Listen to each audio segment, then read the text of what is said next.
Welcome to today's show about the tale of the three cantinas. There is the old Yellowface era cantina from 2003, the middle cantina from 2014, and now our brand new cantina from 2018. What are you going to do with all of these cantinas? In today's show, I'm going to be looking at this one in particular, what's good about it, what's bad about it, and then let's compare it to all the other cantinas, the other two cantinas, to see which one is the best, which one you should own. Now, one of the things I've added into the description of this show are some quick hot links so you can jump to different parts of the show, because I don't want to have you watch me any more than you want to. So let's jump right in. What about this cantina? All right, let's zoom in and take a peek. As you can see, it's a relatively small set, and it comes with this Umbrician 9000 speeder. It comes with Wooher the Barkeep. It comes with an entryway and a Stormtrooper, and it comes with Han and Greedo. Now, according to the box here, it says that Greedo owns this speeder, but according to Wikipedia, I don't know, maybe Lego's just making stuff up there. So, as far as I know, it doesn't belong to Greedo, but maybe you need to go back and watch A New Hope again, because you probably missed it. I missed it. I had to go back and watch it again. Yes, it is there briefly for half a second on the screen before Luke and Obi-Wan walk into the cantina. All right, so what else do you get with this set? As you can see, it's relatively small. The only big play feature is you can decide who shoots first, whether it is Han or Greedo. They both come out, fall out of their seats, and that's about it. That's what you get. If you're here, we can quick take a peek at the other side, the entrance there. But that's about it. That's about all you get with this little set. All right, so let's look at some key stats about this guy. I'll throw some up there. First of all, I want to give a big thanks to Australia, Canada, England, Germany, and the Netherlands. You are my top 5 countries who watched my last show. So let's give a little data to you guys. And as you can see, this costs in the United States $40. And holy smokes, in the Netherlands. I hope that is a typo. Way to take one on the chin, Netherlands, because at a shop-at-home price of 60 euros, translates into $74 for this set. Holy smokes, right? Crazy. Has 376 pieces, weighs just over a pound. And if we divide that up, it comes to $38 per pound for the plastic, the box, all the stuff you're getting, which is very, very pricey, especially in those euro prices. In England, in Germany, in the Netherlands. Very expensive for what you're getting here. So waiting for a sale, of course. Hopefully, you guys, you'll get it 40% off, 20% off. And I don't know, wait for a sale. It's expensive. It comes in a relatively small size box, so shipping this will not be a problem if you have to ship it. And it has a dollar density of $259 if you're trying to optimize your storage space on your shelf, so it's right in the middle there somewhere too. And lastly, predicted retirement. When this should probably be out for about 2 years. Most sets are out for about 2 years. But let's take a quick peek at what all the original trilogy Star Wars sets have done recently. So let's take a look there. And as you can see, what's the pattern? The pattern is that all of these sets almost all retire towards the end of the year, November, December. So you can see just right on down the list, retire November or December. Traditionally, they're not even making it to 2 years. So what does that mean for this Cantina set? If it goes all the way to 2019, like I think, then it will be out for almost a full 2 years. But you can see there's not a single set on there that's lasted a full 2 years. So maybe this is going to be an early retirement like the Droid Escape or like the Hoth Attack or like the A-Wing Starfighter. Could be. Hard to really say. I'm guessing that this will last until 2019, but maybe it won't. So look for signs of it starting to disappear from shop at home towards the end of the year. Does it just go to back ordered, or does it go call to check, or does it go to sold out? And then you better get one from one of the other retailers if it does that in November or December of this year. All right, cool. So that's this set. Generally interesting, fun, expensive. Look for it on sale. And lastly, it is sort of small, right? Sort of expensive. So how much does it weigh? Like I started last time with the downtown diner, I weighed it. let's put that up there. So you can see it lost almost half its weight in its packaging. So it's down to 0.62 pounds with an average piece size of 0.75 grams. So a little bit smaller than the Downtown Diner's average piece size. So it's like that 1x2 brick with a hole punched through the middle of it to make it a little bit less. Or it also is the same as one of these guys.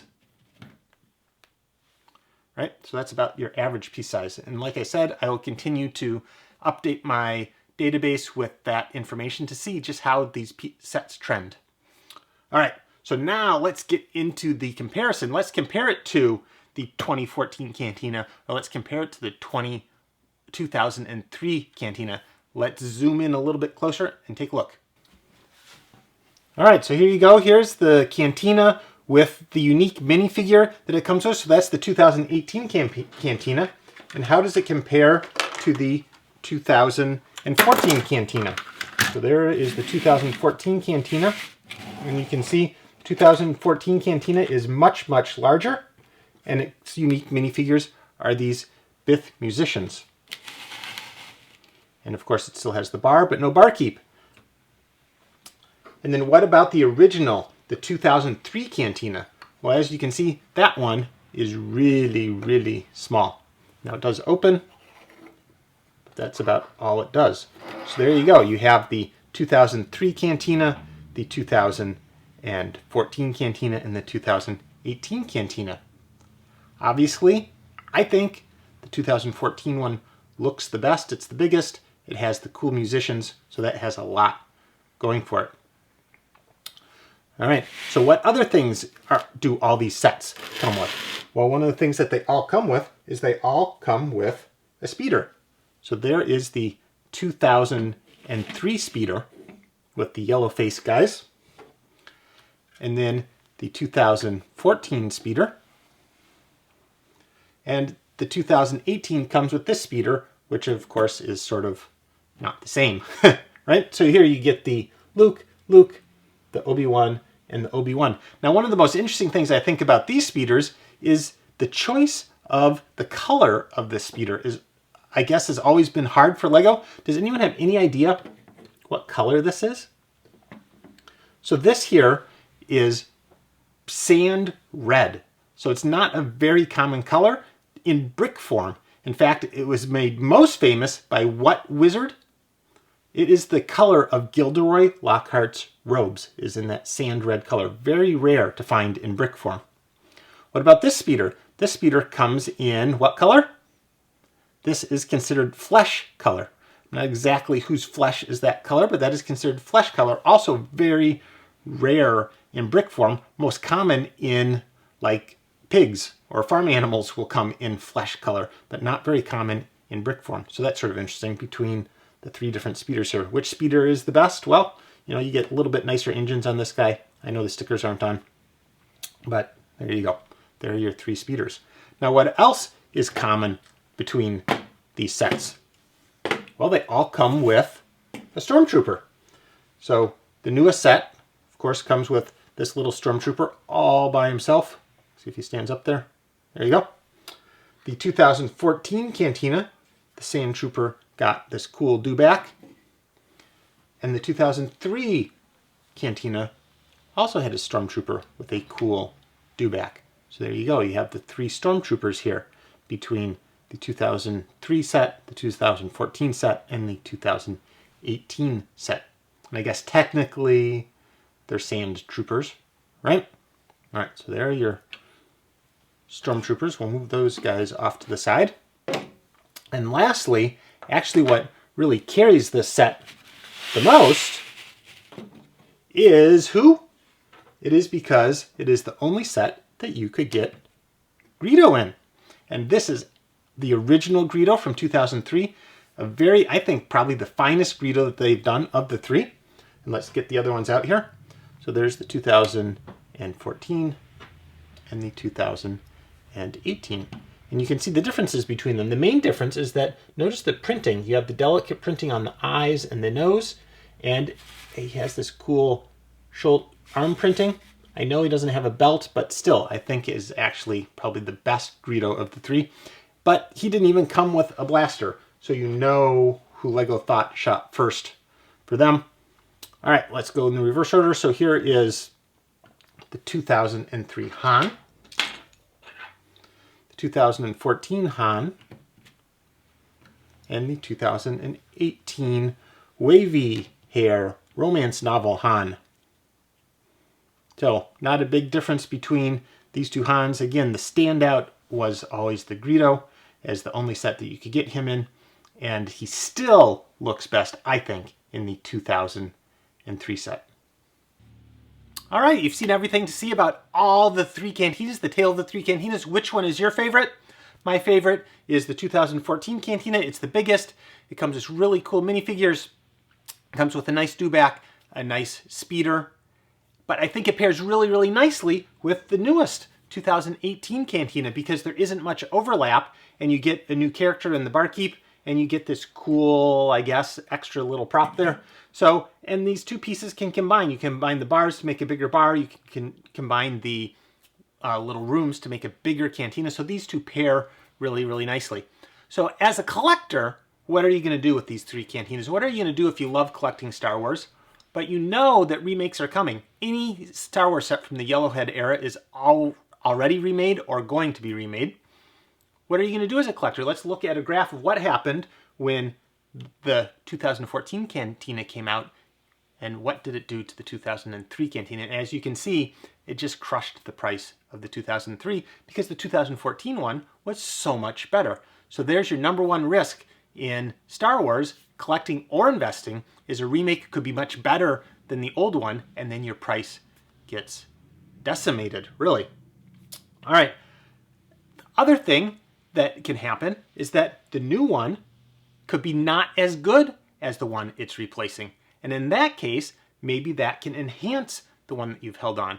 But as a collector, you can generally expect newer ones are probably going to be better. They're coming with better printing, better pieces, better technique of construction, cooler vehicles in general. So you just have to accept as a collector that your collection, that Lego isn't for collectors, really. Lego doesn't really care about collectors, and you know, they don't have to. So you just have to accept that you're going to collect because it is fun, and that's fine. You're just going to collect because it's fun. It's not going to have this huge value that's going to keep going up over time. It's just not, because of the remakes, it's just not going to happen. As an investor, what's the key thing to remember? The key thing to remember is do not hold your sets for too long because a remake may come out. So I know that graph shows you a set that you wouldn't have necessarily held for investment for 11 years, but it is a representative example of what can happen when a better set comes out or the exact same set comes out virtually and you're still holding something that you had as an investment. Don't hold it for very long. Now, the other thing that can happen is when the new one comes out, it could cause the price of the one you've held maybe to go up. So I did a spot check of prices, and it's true. This set really did nothing December, November of this year like I thought it would. There's just so much supply and maybe the threat of knowing the new one was going to come out. But checking the prices now in January, you can see Amazon's up to $129 in the US, Bricklink's at $90, and eBay US is at $105. So those prices have started to go up. So I expect those to continue to rise throughout the year because people now realize that this is probably going to be the best Cantina probably now for quite a while because Lego just isn't releasing very many original trilogy sets anymore. There's so many other Star Wars sets to make because of all the new Star Wars movies. So for the investor, don't hold your sets too long and be aware of those remakes, but don't panic necessarily if a remake is coming because it may not hurt your price, especially if you're holding something that's really, really good. All right, so that's my show for today. I hope you enjoyed it. Until next time, Lego on.